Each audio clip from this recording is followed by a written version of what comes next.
सभी भक्तों को राधा स्वामी जी सत्संग सुनने से पहले वीडियो को लाइक और चैनल को सब्सक्राइब कर लें। एक बार की बात है, एक भक्त था जो राधा स्वामी महाराज का बहुत बड़ा अनुयायी था। वह रोज सवेरे उठकर भगवान की भक्ति में लीन हो जाता और घंटों तक ध्यान करता। लेकिन उसकी एक आदत थी कि वह हमेशा दूसरों की आलोचना करता रहता था। किसी के काम में कमी निकालना, दूसरों को नीचा दिखाना उसकी आदत बन गई थी। उसके इस व्यवहार से अन्य भक्त और लोग भी परेशान रहते थे। एक दिन राधा स्वामी महाराज ने उसे अपने पास बुलाया और कहा, तुम इतनी भक्ति करते हो, फिर भी तुम्हारी आलोचना करने की आदत क्यों नहीं जाती? भक्ति का असली अर्थ तब है जब तुम अपने हृदय को शुद्ध करो और सभी को प्रेम से देखो। भक्त ने उत्तर दिया, महाराज, मैं बहुत कोशिश करता हूं, लेकिन यह आदत छूटती नहीं है। राधा स्वामी महाराज ने उसे एक छोटा सा काम सौंपा। उन्होंने उसे एक कटोरी दी और कहा, इस कटोरी में से एक बूंद पानी भी गिरे बिना इसे लेकर गांव के चारों ओर घूम कर आओ। ध्यान रखना, एक भी बूंद गिरनी नहीं चाहिए। भक्त ने महाराज की बात मानी और ध्यानपूर्वक गांव के चारों ओर घूमा। वह इतनी सावधानी से चल रहा था कि उसकी नजर पूरी तरह से कटोरी में थी ताकि पानी न गिरे। जब वह वापस लौटा तो महाराज ने पूछा, क्या रास्ते में तुम्हारी किसी से मुलाकात हुई? क्या तुमने किसी की आलोचना की? भक्त ने कहा, नहीं महाराज, मेरा पूरा ध्यान कटोरी पर था। राधा स्वामी महाराज ने मुस्कुराते हुए कहा, ठीक इसी प्रकार जब तुम्हारा ध्यान केवल भगवान की भक्ति में होगा तो तुम्हें दूसरों की आलोचना करने का समय नहीं मिलेगा। अपनी भक्ति को शुद्ध करो और भगवान में लीन हो जाओ। इस कहानी का तात्पर्य है कि सच्ची भक्ति तब होती है जब हम अपने मन और हृदय को दूसरों की कमियों से हटाकर भगवान की ओर मोड़ते हैं।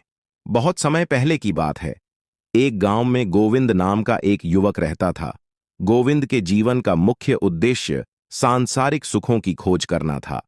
उसकी दिनचर्या में काम, परिवार और मित्र शामिल थे, लेकिन उसके मन में हमेशा एक अजीब सा खालीपन रहता था।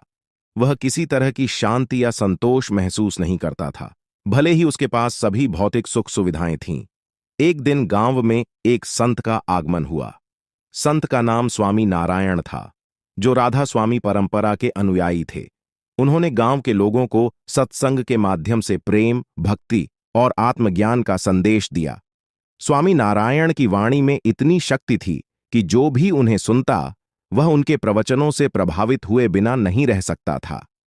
गोविंद भी स्वामी नारायण के सत्संग में गया और उनके प्रवचनों को सुनकर उसकी आत्मा में कुछ हलचल हुई। उसे लगा कि यही वह मार्ग है जो उसके जीवन की असली दिशा दिखा सकता है। स्वामी नारायण ने सत्संग में समझाया, मनुष्य अपने जीवन में जिस आनंद की खोज करता है वह बाहर की दुनिया में नहीं बल्कि उसके भीतर है। यह आनंद हमें भगवान की भक्ति और सच्ची आत्मिक साधना से मिलता है। जब हम अपनी इंद्रियों और इच्छाओं से मुक्त होकर प्रभु की शरण में आते हैं, तभी हमें सच्ची शांति मिलती है।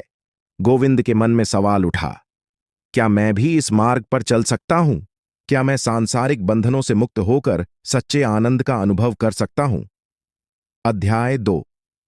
आत्मसंघर्ष। स्वामी नारायण के सत्संग से प्रभावित होकर गोविंद ने उनसे मार्गदर्शन लेने का निर्णय किया। वह स्वामी नारायण के पास गया और अपनी शंकाओं को उनके सामने रखा। गोविंद ने पूछा, महाराज, मैं जीवन में सच्ची शांति और संतोष चाहता हूं, लेकिन मुझे नहीं पता कि यह कैसे प्राप्त करूं। मेरे मन में बहुत सारी इच्छाएं और विकार हैं जो मुझे लगातार बांधते रहते हैं। स्वामी नारायण ने मुस्कुराते हुए कहा, गोविंद, यह स्वाभाविक है। हर इंसान की यात्रा इन इच्छाओं और विकारों के जाल से होकर गुजरती है, लेकिन जब तुम अपने मन को भगवान की ओर मोड़ोगे और उनकी शरण में जाओगे तो धीरे धीरे ये बंधन